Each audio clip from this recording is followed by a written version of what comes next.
This is Corey Sims, husband, father, war veteran, and finalist in the world's greatest challenge. But for Corey, the ultimate test didn't take place in front of the cameras. It was found in the one thing he refused to compromise: his integrity. Born in California and raised in Jamestown, New York, the 42-year-old now resides in Florida. Above all else, he is a man of faith. Married to Carolina for 12 years and a devoted father to 3 boys. For Corey, the legacy he leaves for his children carries far more weight than any public acclaim. His discipline was forged through nearly 9 years of service in the U.S. Navy. But Corey took his service beyond the call of military duty by founding the Warrior Wings Foundation, a nonprofit dedicated to getting veterans off the streets and restoring their stability and dignity. He earned global recognition competing in Beast Games too. Strong a lot. This is gonna go home. $5 million prize is Corey. Out of 400,000 applicants and 200 contestants, Corey secured second place. As player 191 of Team Strong, Corey's a gangster, bro. I love Corey. That's nuts. Honestly, Corey deserves that. Corey's a good dude. frequently leading and standing out, he proved that pressure doesn't make a man, it simply reveals him. Here we are, top 10. You never know who you can trust, obviously. So I'll take my fair share. I believe in being fair to the remaining people that are still in the game. Yeah. So I got to do the right thing for them, even though the people before me didn't do the right thing. I know you're tired, but listen, you have to keep going. Think about those 3 beautiful boys that you have. You need to do this for them. You need to give them a better life, especially for your wife, Corey. Don't ever quit. Don't ever give up. You give it everything you got. You understand? One of you is going to be handed this $5 million check. One of you. Love, man. Keep holding, brother. I don't. And I would love. He came within a single step of the $5 million prize, but in that moment, destiny chose another path. By losing the grand prize, Corey revealed his greatest value. In a finale decided by luck, he chose to celebrate the victory of his friend, Tyler. He gained something money can't buy. Corey teaches us that winning isn't about what you take home, but who you become in the process. Your kids will be proud of you, man. I love you, brother. You're an awesome guy. Thank you. Corey's story isn't a quest for $5 million. It's about discovering what $5 million cannot buy. I'm so grateful. Thank you, Lord. Faith, integrity, and the true definition of victory. This is Corey Sims. Please welcome to the stage, Corey Sims.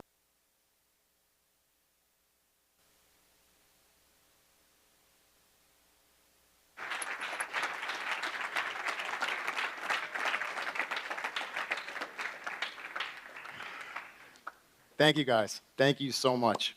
I'm so honored to be here with so many men and women who choose to lead. Not because leadership is easy. It's not easy. But because leadership matters. Before I say anything else, I want you to imagine something. Imagine someone walks onto this stage carrying a briefcase. Inside that briefcase is a check made out to you. $5 million. No strings attached. No catch. It's yours. Now let me ask you a question. How many of you would take it? Come on, raise your hand. I know you will. I would too. Mine's up too. $5 million. Think about it. You could pay off your parents' house. You could graduate debt-free. Start the business you've always wanted to start. Fund a ministry. Take care of the people you love. $5 million can change a lot of lives. But here's what I discovered. $5 million can change a lot of lives, but here's what I discovered. $5 million wasn't the hardest part. The hardest part was deciding what I would never do to get it. Because whether it's $5 million or a promotion or popularity or influence, or simply the temptation to take the easy road instead of the right one. Life eventually asks every one of us the same question. What is your character worth. Think about that. Not your education, not your talent, not your platform, but your character. Because someday you'll be offered something that looks incredibly valuable, something priceless. And when that moment comes, you won't discover what you believe. You'll discover who you become. People ask me all the time, Corey, what was the hardest part about Beast Games? They expect me to say the physical challenges, the cameras, the spotlight, the competition. Honestly, none of those were the hardest part. The hardest part was waking up every single day knowing that every decision that I made mattered. Not because millions of people were watching, but because someday 3 little boys would be watching. Emmanuel, Matthew, and Michael. One day they'll watch every episode. And when they do, I don't care if they remember the games, I don't care if they remember the challenges. I care that they see a father who loved Jesus more than he loved winning. Because there are some victories that cost too much. Long before there were cameras, long before there was a stage, I wore another uniform. For nearly 9 years, I had the privilege of serving this amazing country in the United States Navy. One lesson has stayed with me ever since. Thank you. Thank you. Thank you. Thank you. One lesson has stayed with me ever since. Calm water never made a great sailor. Storms do. Anyone can look courageous when life is easy. Anyone can say they have convictions when nothing is at stake. Pressure doesn't create character. Pressure reveals it. Years later, I realized God wasn't preparing me for a television competition. He was preparing me for a moment of decision. When I arrived at Beast Games, there were lights brighter than I'd ever seen. 200 contestants, $5 million waiting at the finish line. I remember standing there before everything began and praying one simple prayer. Lord, guide me, lead me, give me strength, give me wisdom, and don't let me lose who you've called me to be. Looking back, that prayer mattered more than anything because I thought I was entering a competition. God was preparing a testimony. One of my favorite verses is found in Joshua 1:9. Be strong and courageous. Do not be afraid, for the Lord your God will be with you wherever you go. Notice what God promises. Not comfort, not success, not applause. He promises his presence. And when you have his presence, you have everything you need. So today I don't want to challenge you to become more successful. The world already has enough successful people in it. I want you to challenge you to be faithful people. People whose private life matches their public words. People who keep their promises. People who choose courage over compromise. People who serve before they're served. Because history is never changed by people who chase comfort.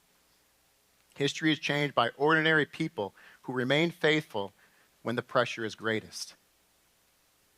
Over the next few minutes, I want to tell you a story. Not about how close I came to winning $5 million, but about what $5 million could never buy. And by the time we're finished, I hope you'll leave this room with a different answer to one question. What is your character worth? Let's begin. You know what's interesting? Most people meet you after the story has already happened.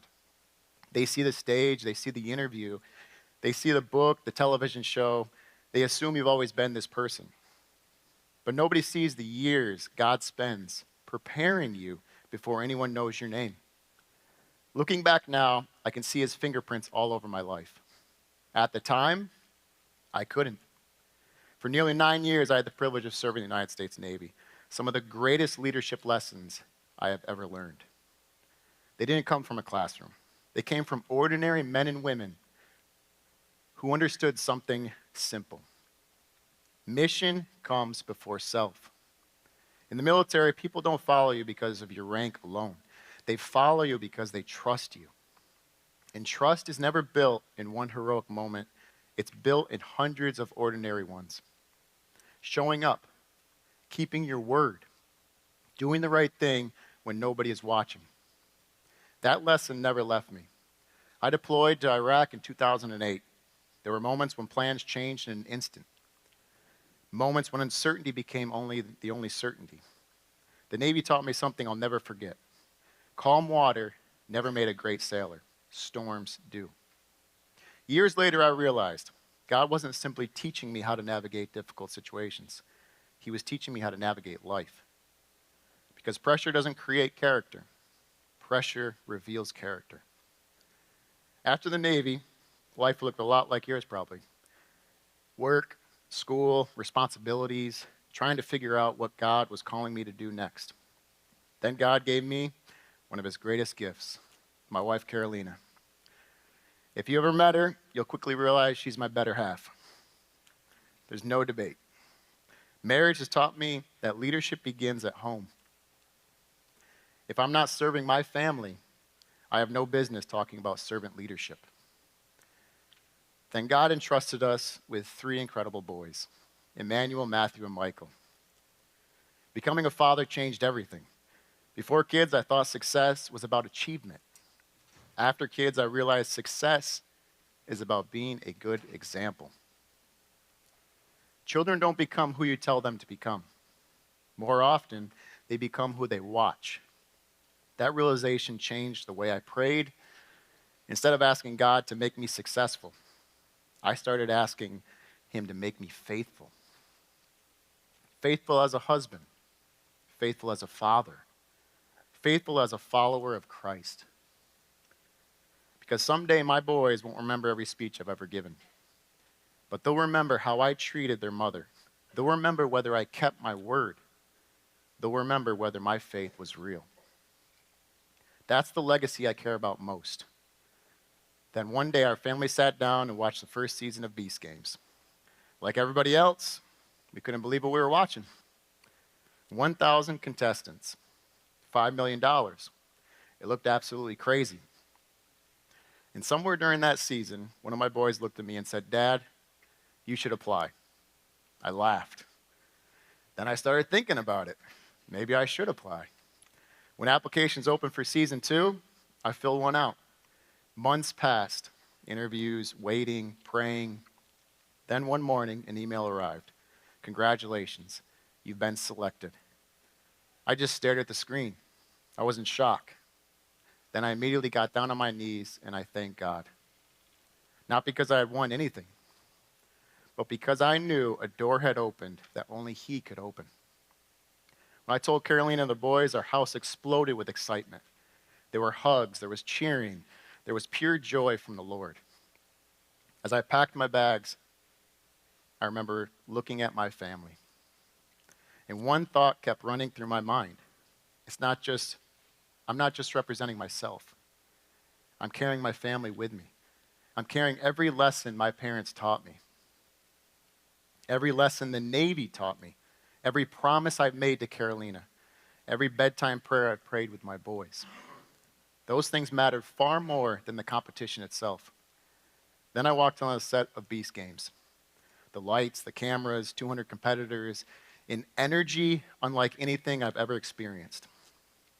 Some people were there for the money. Some wanted the adventure. Some wanted the recognition.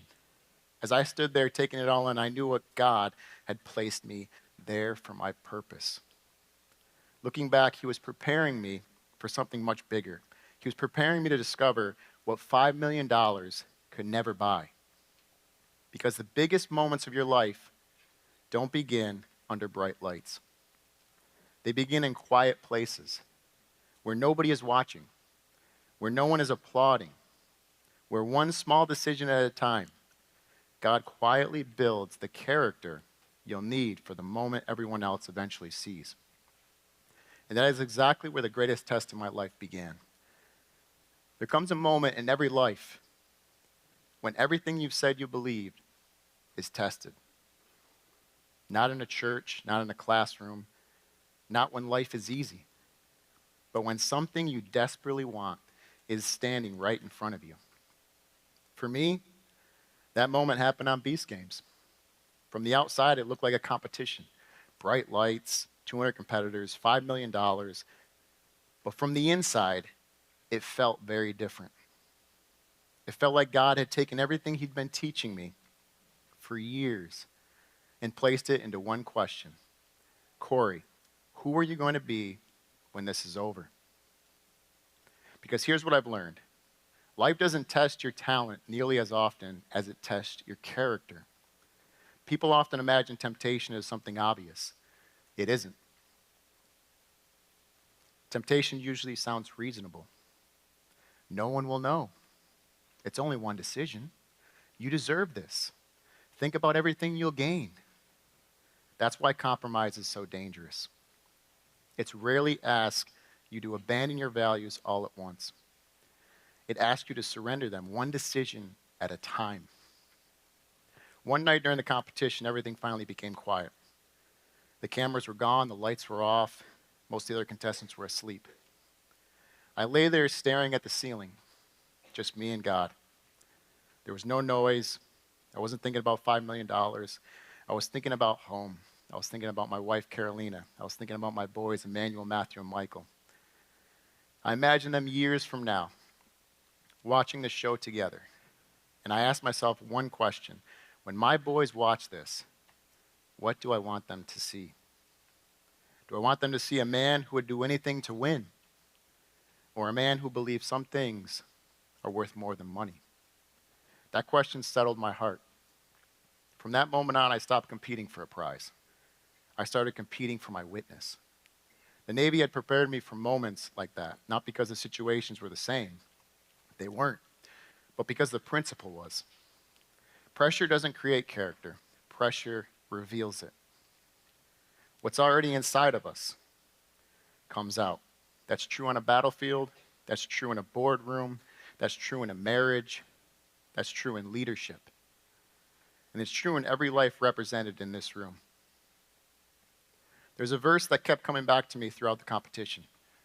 In Mark 8:36, Jesus asked, "What does it profit a man to gain the whole world and forfeit his soul?" I've heard that verse my entire life, but standing in that competition, it suddenly became personal. Because the whole world had a number attached to it, $5 million. And Jesus' question echoed in my heart, what are you willing to trade? Not just for money, but for success, for recognition, for acceptance. Every generation has to answer that question. Every leader has to answer it. And every answer shapes the person that you become. People still ask me, do you wish you had won? I tell them something that usually surprises them. I didn't lose. I just didn't win the money. There's a difference, because if winning means compromising your convictions, then it's not really winning. If winning means becoming someone your family no longer recognizes, it's not winning. If winning means achieving success while losing your peace, it's not winning. But if winning means honoring Christ when it would be easier not to, if winning means protecting your integrity, if winning means going home with a clear conscience, then I walked away richer than I ever imagined. When the competition ended, the world saw a runner-up. My boys saw their dad. Carolina saw her husband. And I saw the faithfulness of God. I realized something I'll never forget. $5 million could have changed my circumstances, but only God could change my heart. And I'd rather have a transformed heart than a larger bank account. Every single time. One day, you will face your own version of Beast Games. It may not involve television cameras or millions of dollars. It might happen in an office, in a classroom, in a relationship, a business decision, a conversation no one else ever hears. In that moment, no one else can choose for you. Your education won't choose. Your parents won't choose. Your pastor won't choose. Your friends won't choose. You will. And that's why character matters so much. Because long before the moment arrives, you've already decided what kind of person you're becoming. When I walked away from Beast Games, I didn't carry home $5 million. I carried home something infinitely more valuable.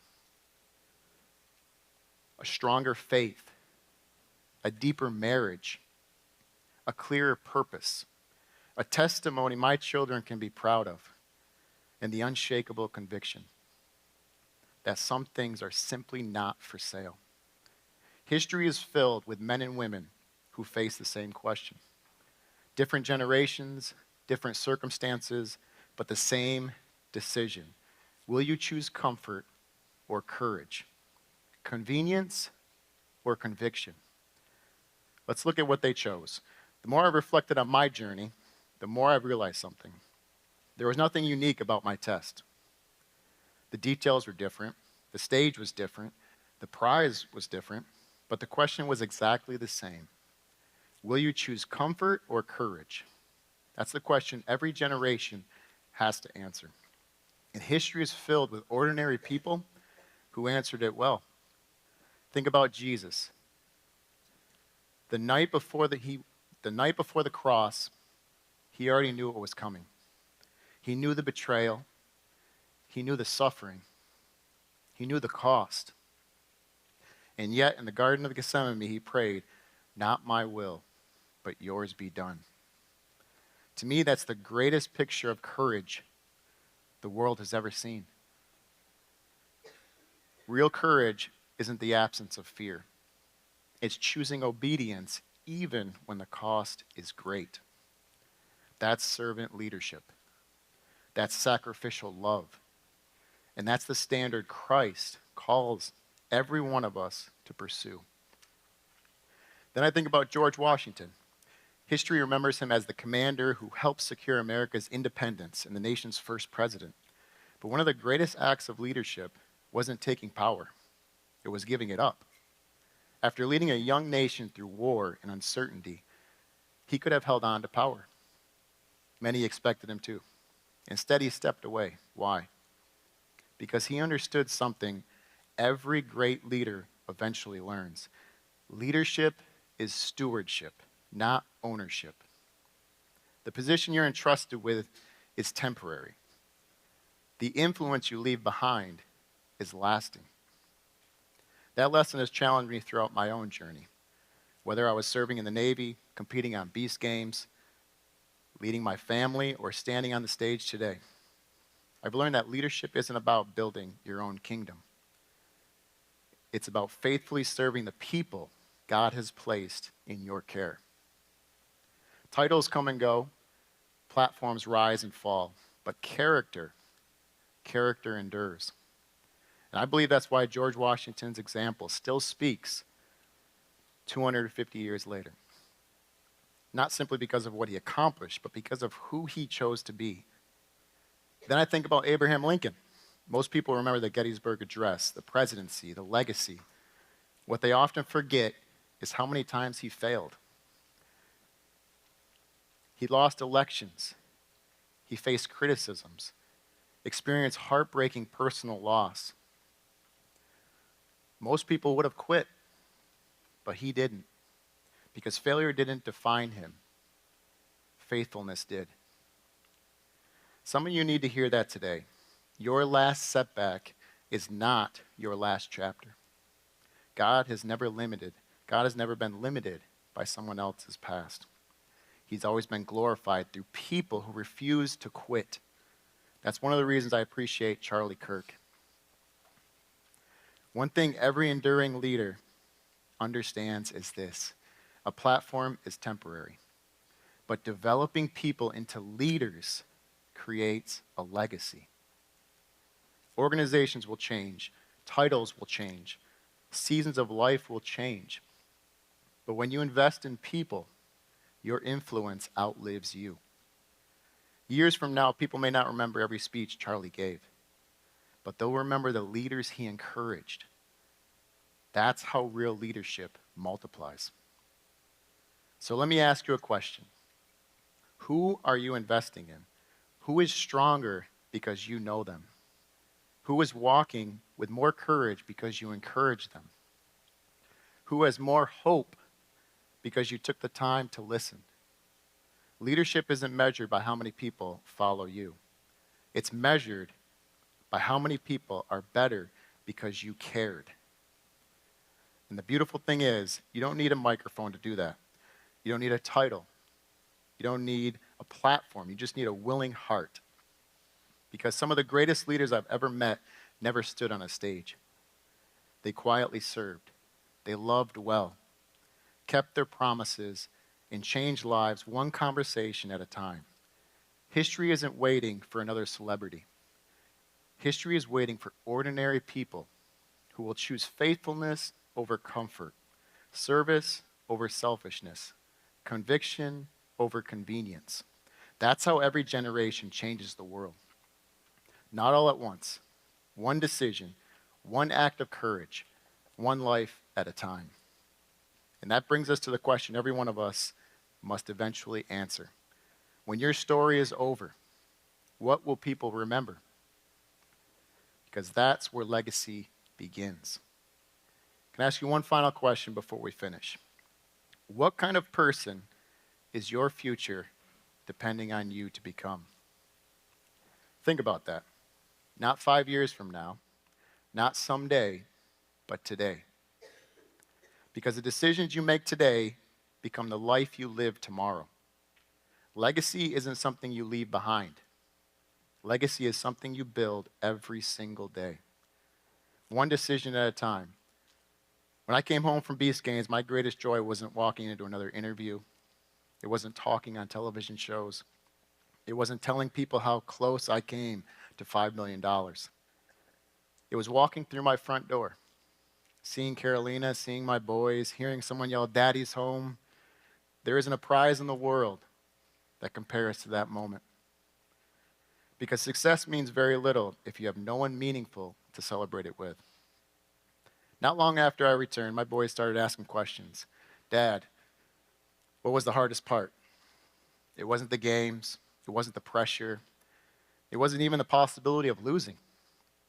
The hardest part was knowing they would someday watch every decision that I made. As a father, that changes everything. Because children don't simply listen to our words. They study our lives. They're learning what courage looks like. They're learning what integrity looks like. They're learning what faith looks like. Not from our advice, but from our example. That realization has shaped the way I live. Because someday my boys won't remember every speech I gave. But they'll remember whether I kept my word, whether I loved their mom well, whether my faith was real when life became difficult. That's the inheritance I want to leave them. Can I tell you something marriage has taught me? The strongest leaders are first the strongest servants. Carolina has been God's greatest reminder that success never begins on a stage. It begins at home. People sometimes ask how I stay grounded. I usually smile and tell them I married the right woman because she loves me enough to celebrate my victories and loves me enough to remind me that there's still dishes in the sink. That's real life. And honestly, that's a gift because the people who know us best should also keep us humble. Jesus said the two greatest commandments are simple. Love God, love people. Everything else grows from those two roots. Leadership isn't complicated. It's costly. It means serving when no one notices. Forgiving when it's difficult. Keeping your word when it's inconvenient. Choosing humility when pride would be easier. That's the kind of leadership that changes families. It changes communities. It changes churches. And ultimately, it changes the world. So let me ask you something. Who is becoming stronger because you're in their life? Who are you encouraging? Who are you mentoring? Who are you praying for? Who would tell a different story about their life because you chose to invest in them? Because influence isn't measured by how many people know your name. It's measured by how many people are better because they know you. Every one of us is writing a story. Some chapters will be joyful. Some will be painful. Some will make perfect sense. others won't. But every day, you still get to choose who you become. Will success make you grateful or proud? Will disappointment make you bitter or better? Will pressure push us away from God or draw us closer to Him? Those choices, repeated over time, become our character, and our character becomes our legacy. You don't build a legacy with one extraordinary moment. You build it with ordinary faithfulness. The phone call you make, the promise you keep, the apology you offer, the encouragement you give, the prayer no one hears. Those are the moments that shape a life. Those are the moments that shape a family. Those are the moments that shape a generation. Because the greatest legacy isn't built when the spotlight is on you. It's built when no one is watching. And that's exactly where God does His greatest work. In just a moment, I'll leave you with one final challenge. Not about success, not about achievement, but about finishing the race in a way that honors the one who gave us the opportunity to run it. So I want you to imagine one final moment. Not graduation, not your first promotion, not retirement. I want you to imagine the day you stand before God. Because one day, every one of us will. The stages will be gone, the interviews forgotten, the applause will be faded, the bank account will belong to someone else. Only one thing will remain: the life you lived before Him. The older I get, the less impressed I am by temporary success. I've learned that success can fill a calendar without filling a heart. It can build a reputation without building character. It can earn applause without bringing peace. The only success that lasts is faithfulness. Corey, people still ask me, Corey, do you wish you won the $5 million? I smile every time because I don't think they're really asking about the money. They're asking if I feel like I lost. My answer is always the same: no, because I didn't lose. I simply discovered something more valuable. $5 million could have changed my circumstances, but God changed my heart. Money can improve your standard of living. Only Christ can transform the way you live it. And I wouldn't trade that for any amount of money. When I look back at Beast Games, I don't remember the lights first, or the cameras, or even the competition.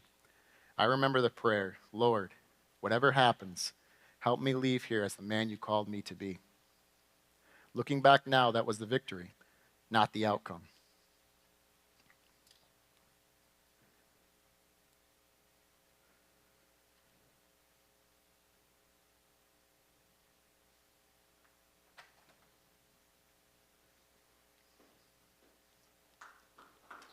Hold on.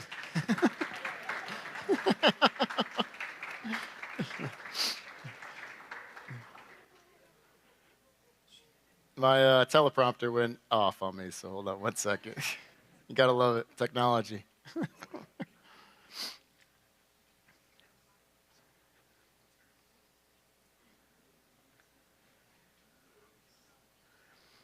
At the beginning of today, I asked you to imagine. Nice. It just keeps going back. You got it. May God give you courage when the road is difficult. May He give you wisdom when the decisions are hard. May He strengthen your faith. May He guard your character. And may your life always point people to Jesus Christ. Thank you. God bless you. And God bless the USA.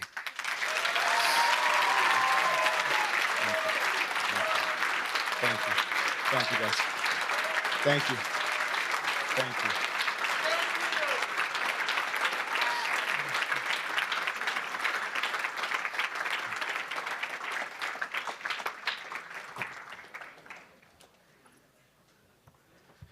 Now we're going to open up for Q&A, guys. I know that's a... There you go. All right, y'all. We have a few minutes here for Q&A, so we'll get to the good ones. Obviously, you know, when you watch the show, They're trying to win the $5 million. That said, how do you stay grounded in your faith when you're surrounded by so many that are focused on the money? Ooh, that's a great question because the entire show itself is built on greed. You know, everybody's there for the money, obviously. But for me, God has always kept me grounded. God has always kept me faithful. He's always kept me obedient in everything that I do. He's taught me so many lessons, as you guys heard throughout my speech. God grounds me in everything that I do. Everything that I do, I always ask, what would God think? That way I know I'm always going to stay grounded in everything that I do. Amen. So I guess kind of following up with that, obviously you've gained a little bit of fame. I mean, heck, you had a few hundred people show up to see you today. What was it like being an outspoken Christian on reality TV? That's a great question because in today's day and age, I mean, Hollywood and everything else, it tries to silence the Christian. But one thing that I know is you got to be as bold as a lion. You got to go out there and preach the gospel to every single person. Don't be ashamed of the gospel. Speak truth to every single person you meet. Tell them about Jesus. Encourage them. That is the most important thing that you could ever do in your life.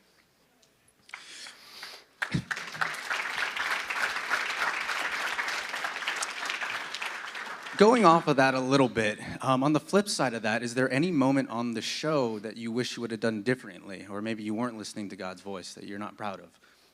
I would say no. I live with no regrets. Regrets comes from the enemy. I have no regrets in the show. Everything that happened exactly the way that God wanted it to happen.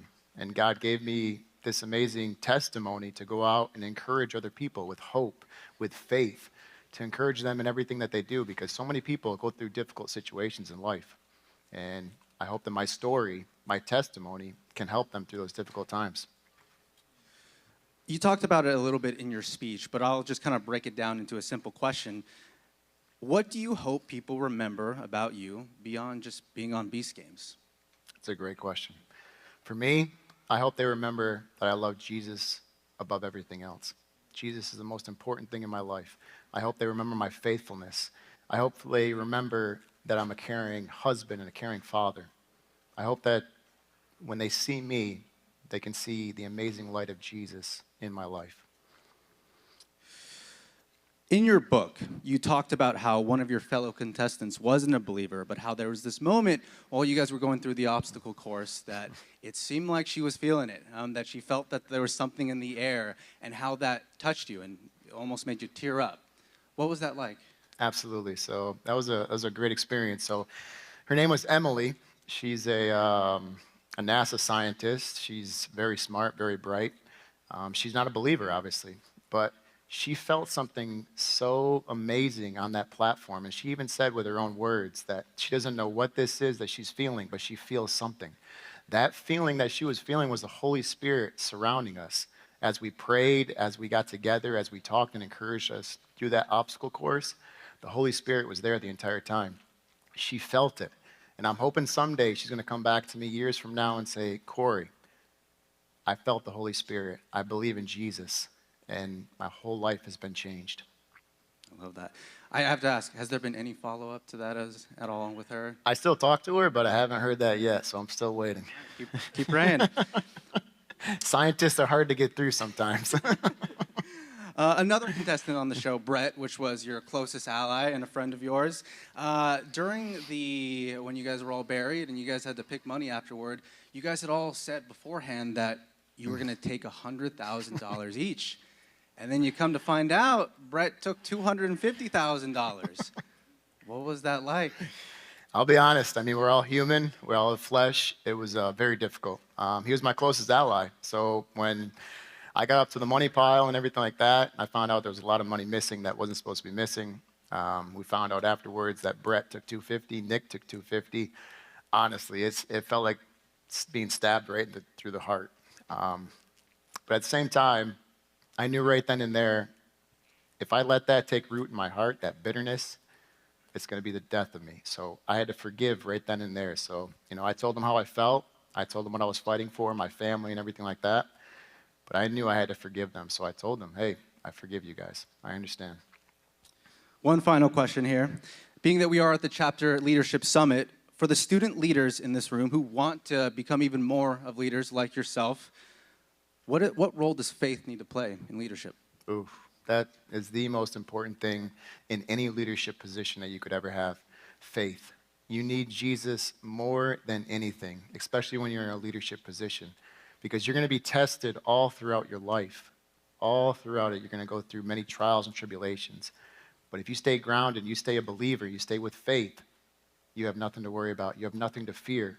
God will always be with you. Remember that. Ladies and gentlemen, Corey Sims. Thank you so much. Thank you. Thanks, guys. Thank you. Thank you. Thank you. Thank you. Thanks, guys.